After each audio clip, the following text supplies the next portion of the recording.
One में यदि भगवान होते तो हिरन को भगवान मिल जाते, तुकाराम जी की वाणी है, खरगोश को मिल जाते, बाघ को मिल जाते, ये सब भगवत प्राप्त हो जाते। और अगर तुम्हें यह भ्रम हो कि एकांत में आसन लगाकर ध्यान लगाने से भगवान की प्राप्ति हो जाती, तो बगुला बहुत एकांत में जल में खड़ा होकर एक टांग केवल ध्यान लगाता है, लेकिन मछली का भगवान का नहीं, तो उसका उद्धार हो गया क्या? ये तुकाराम जी की बात है। अगर तुम्हें ऐसा भ्रम हो गया हो कि कोई एकांत गुफा हो, घुस जाऊं बस वहां भगवत प्राप्ति हो जाएगी, तो चूहा और सांप रात दिन बिल में रहते हैं, इनको भगवान की प्राप्ति हो गई क्या?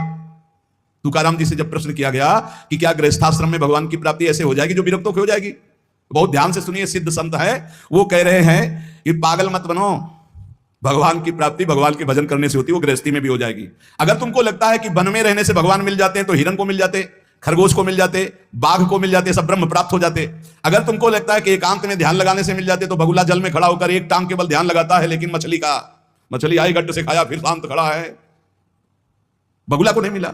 फिर कहते हैं कि एकांत गुफा में घुसने से भगवान मिल जाते, तो चूहा और सांप बिलई में रहते हैं रात दिन, उनको भगवान मिल जाते।